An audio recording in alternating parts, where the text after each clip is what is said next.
As a coach, you have several challenges.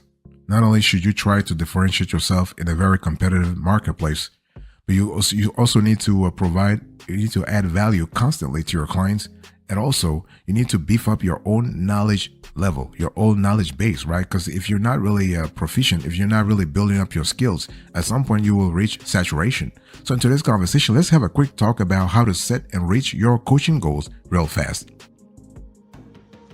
The thing I want to say first in the overview here is that as a coach, you are constantly helping your clients reach their full potential. But what about your own career goals? Okay, are you setting ambitious goals and taking actionable steps towards achieving them? Boss, talk to me. Because the whole thing here is that if you're running a coaching business, it's very easy. Believe me, it's very easy to get bogged down in the day-to-day responsibilities of coaching and losing sight of your long-term vision. What's your long-term vision? I want you to close your eyes right now. What do you see yourself in 5 years, 10 years, 25, 20 years? I mean, you working on your clients' goals, your clients' life goals, but what about your own? Okay, so it's really important in this context that you set clear, tangible coaching goals that align with your vision. This is quintessential, boss. This is quintessential. Goal setting is a popular concept, and you have a lot of motivational speakers, self-help books. You have success stories. Even you, I'm sure that in your coaching session, you're talking about setting goals. Okay, so it is really a popular trend. But the thing is, you need to understand the basics of goal setting for coaches, not just for clients, for coaching clients, but for you as a coach. By the way, boss, welcome back to the show. It's really a pleasure to have you here. I love having this sort of convos every now and then with online coaches and offline coaches for that matter. So the question is, why goal setting in the first place? Well, goal setting is important because it really sort of directs your energy. It directs your attention. Let's say I want to be known, or I want to have 1 million followers in 5 years. That way you can channel all your energy towards that goal. So goal setting is important in that sense. It helps you actually get you out of your comfort zone, and it gives you the energy. It gives you the stamina. It gives you the extra oomph that you need to move on to the next level. Okay. And goal setting does matter because you are not the only one in this industry. You have competitors. A lot of coaches are coming in the industry every single day. So you need to differentiate yourself.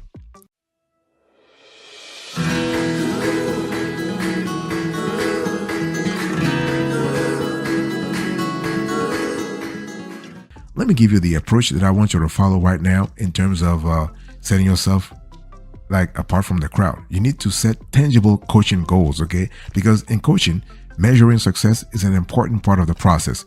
If someone is struggling to make progress towards their coaching goals, they may require additional coaching, training, or a revision of their plan.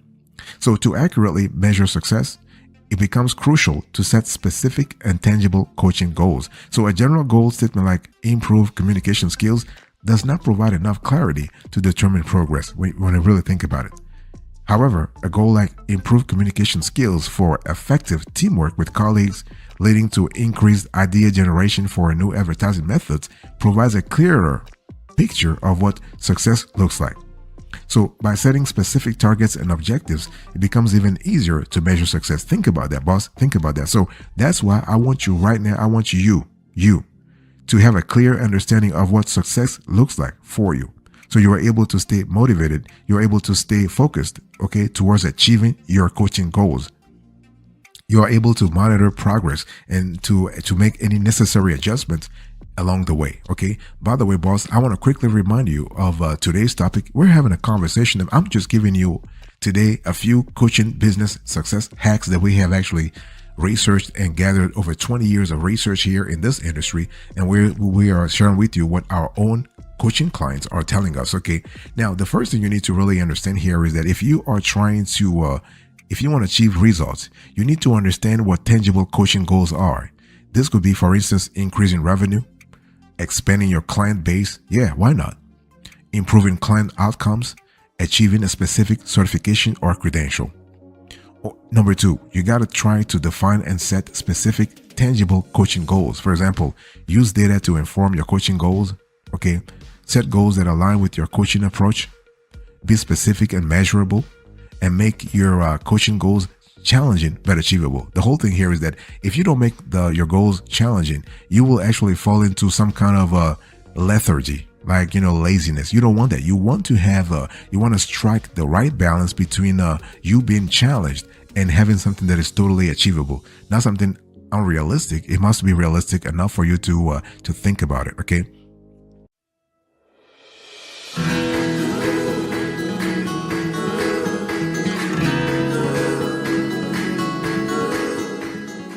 The third thing I want you to do here is that, so number one, you want to understand what tangible coaching goals are. Number two, you want to define and set specific tangible coaching goals. Number three, you need to utilize the SMART framework for goal setting. Now, SMART is something that is used in marketing, business strategy, business consulting. So SMART stands for specific, measurable, achievable, relevant, and time bound. It has been used for many decades. We have used this ourselves in our research for the last 30 years. Okay, SMART is a very potent framework. You can use it for coaching too. So how does it translate into your coaching business? So, well, specific. So you want to identify exactly what you want to achieve. So this may involve setting specific revenue target, coaching client acquisition goals, or improving specific coaching client outcomes. Okay, and it has to be measurable. So in other words, you need to ensure that your coaching goals are measurable. Measuring progress will allow you to track your coaching progress and determine whether you are on track or achieving. Okay, you are on track to achieving your coaching goals. What about achievable? Now, you want to set achievable coaching goals to avoid frustration and disappointment, because believe me, boss, there will be moments where you'll be frustrated and disappointed. It happens. This is just human nature. It's part of the journey. It's part of the journey, boss. What about relevant? Well, you want to align your coaching goals with your overall coaching business objectives so you can focus on achieving tangible coaching business outcomes that will grow your coaching business over time. That's the bottom line. The bottom line here is you want to coach, you want to actually grow your coaching business over time. What about time bound? Well, here you want to set deadlines to help you stay accountable and ensure that you are making progress towards your coaching goals. Okay, so this is really important. Boss, I want to quickly remind you of today's topic. Once again, I like to really do this because I want to contextualize the conversation we're having so we are on the same page. Okay, so today I'm sharing with you coaching business success hacks. I think that will really help you bring your coaching business to another level. How do you actually reach your goals? Number 4, you want to use the SWOT analysis to set specific and measurable coaching goals. Now, when we talk about SWOT analysis, we're talking about another marketing and business plan tactics. So SWOT stands for strengths, weaknesses, opportunities, and threats. So basically, you are identifying your strengths, such as your unique coaching style or expertise in a particular area. You want to identify your weaknesses, such as a lack of marketing expertise or a limited client base. You want to identify opportunities such as emerging trends in coaching or expanding your services to a new market. And you want to, let's say, identify threats such as increased competition or economic downturns. These things happen every now and then anyway, right? So if your SWOT analysis revealed a weakness in marketing, for example, a specific and measurable goal could be increase your online presence, launch a social media campaign with a specific target audience, and measure metrics such as engagement rates and conversion rates.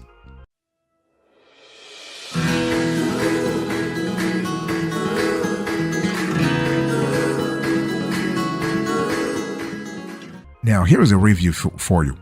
The thing is that when we talk about achieving your goals as a coach, you have something called the coach's compass. So you are able to monitor progress and make adjustments as you move along. It's really important to understand that the compass allows you to set specific benchmarks and milestones. You got to have those benchmarks anyway, because without benchmarks, you're not able to progress. You're not able to identify whether or not you're making progress or not. And you have to make progress. Okay. So you're able right now. Now, when we talk about this coach's compass, you need to set specific benchmarks and milestones. What does that mean? It means that you need to define specific and measurable coaching goals. So you need to start by defining specific and measurable goals that are aligned with your overall business and coaching objectives. Because when you do this, you're able to set benchmarks that are relevant to your desired outcomes. See, the whole thing here is that you don't want to have, let's say, a delta. You don't want to have a big gap between your coaching goals and the benchmarks that you set. Those two must be aligned. Those two must be working in tandem. Okay. So number 1, define specific and measurable coaching goals. Number two, you want to break down your coaching goals into smaller, achievable milestones. Okay, that way you can break down your goals into smaller that way you can track and measure along the way. This will help you stay motivated and focused as you work towards your desired outcomes. Don't forget to set deadlines for each milestones, right? So you're able to you're able to make progress towards your goals in a timely manner. This will help you stay on track and avoid failing or falling behind altogether. And use visual aids to track progress. This will help you a lot. Use things like graphs, charts, or spreadsheets so you can really be on track. Very, very important.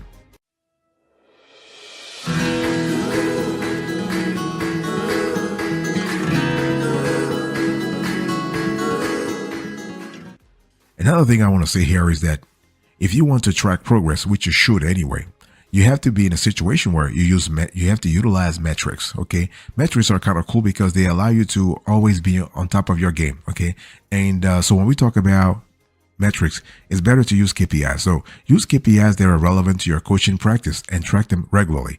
By the way, KPI stands for Key Performance Indicators, okay? So you are able to measure your progress and identify areas where you need to improve. That's the bottom line, boss. If you keep working, and you don't actually just stop and say, wait a minute.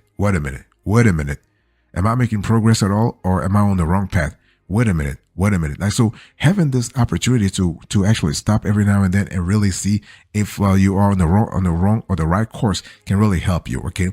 Now, if you want to effectively utilize metrics to, let's say, track your progress and sort of bring up your A game in this coaching business, you have to identify your KPIs. Okay, then number one, you need to establish baseline metrics. Number two, you need to set targets. Number three, you need to track progress regularly. Number four, you need to make data-driven decisions. Number five. Let me break it down for you real quick. So identify your KPIs. What are your KPIs? Your KPIs must be relevant to your coaching practice and business objectives. Don't you actually look for KPIs that have nothing to do with your business. That's a waste of time and resources, okay? The KPIs that are relevant to your business could be, for instance, client retention rates, revenue growth, or customer satisfaction. And you want to establish baseline metrics, right? So that that's like your starting point. So you can measure your current performance in each KPI area. That way you have a starting point to track your progress and identify areas where you need to improve, okay? And you got to set targets. So set targets for each KPI area to measure progress towards your desired outcomes. So these targets should be challenging yet achievable and align with your overall business objectives. And you want to track your progress regularly. So that you can measure areas and identify areas where you need to improve. This could be done on a weekly basis, monthly, or quarterly, depending on your business objectives. Okay. So the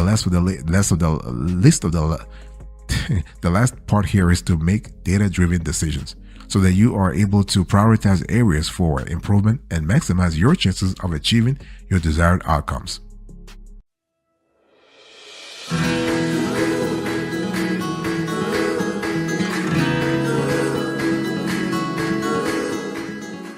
One thing I want you to really also do here is to regularly assess your coaching approach. See, the whole thing is that if you're trying to reach your goals, right? If you're trying to bring your A game and you're setting goals that really are important, but you don't actually evaluate your coaching approach, you could actually be working on the software without actually looking at the hardware itself. Like you're adding like a new software all the time, but you're not paying attention to the operating system.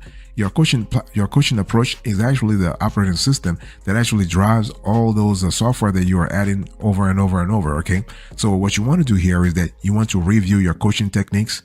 You want to solicit feedback from clients. You want to evaluate your coaching style. You need to make necessary adjustments. What I'm trying to say here is that you want to review your coaching techniques. Like you want to make sure your strategies and coaching techniques are in adequacy, or sort of like in harmony with the goals that you have, right? You want to consider factors such as client engagement, goal achievement, and satisfaction rates. You want to solicit feedback from clients, and please be humble enough to accept negative feedback, okay? You need to ask them how they perceive your coaching approach and identify areas where you may need to improve.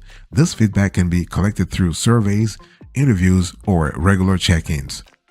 Also think about evaluating your coaching style. Okay, so you need to determine whether it is effective in driving progress towards your desired outcomes.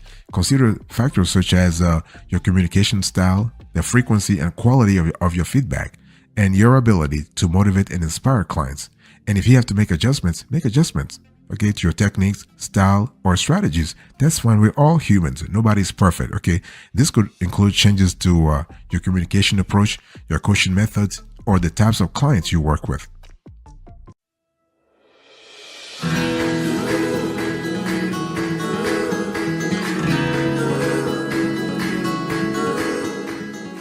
I want to dig a little deeper here by talking about you seeking feedback from clients.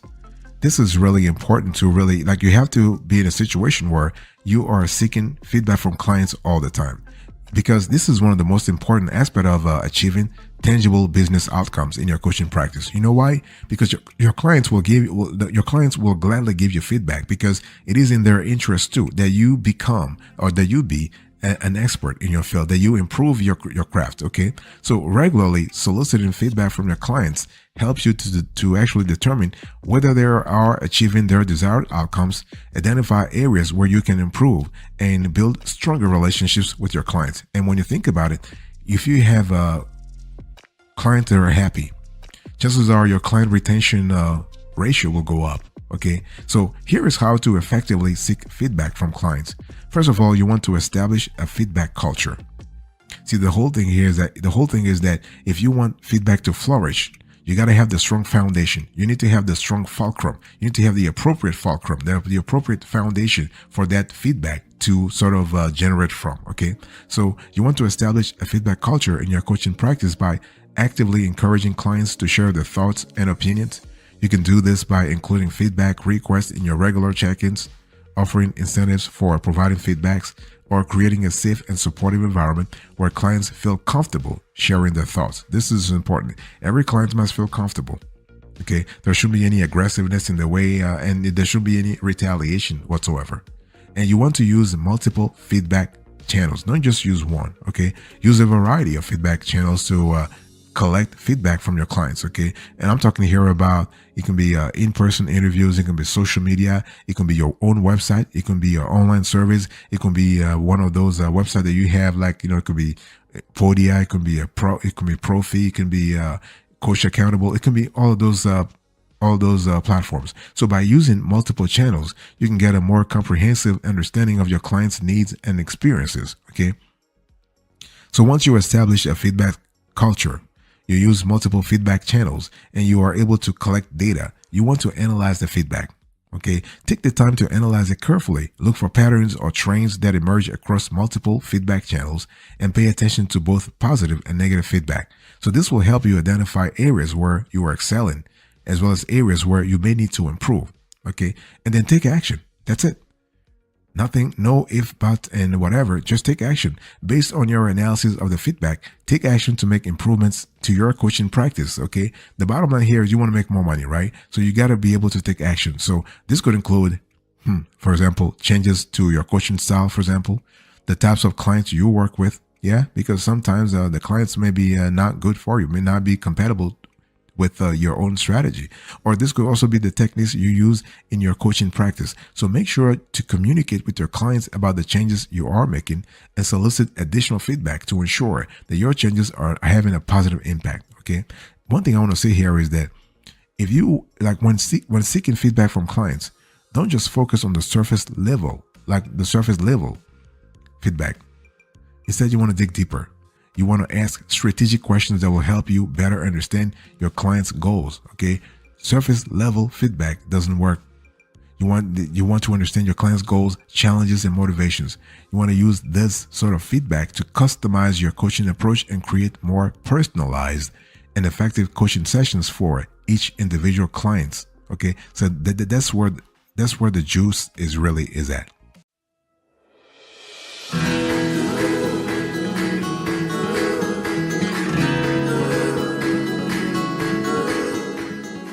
Thank you so much for your attention. I really appreciate it. In today's conversation, I was quickly talking to you about how to set and reach your coaching goals real fast. And I spoke to you, I gave you the overview, the approach that you need to have, and the review. I appreciate your attention so far. Thank you so much for your attention. Thank you so much. God bless you. I'll see you next time. But until then, remember, stay marvelous.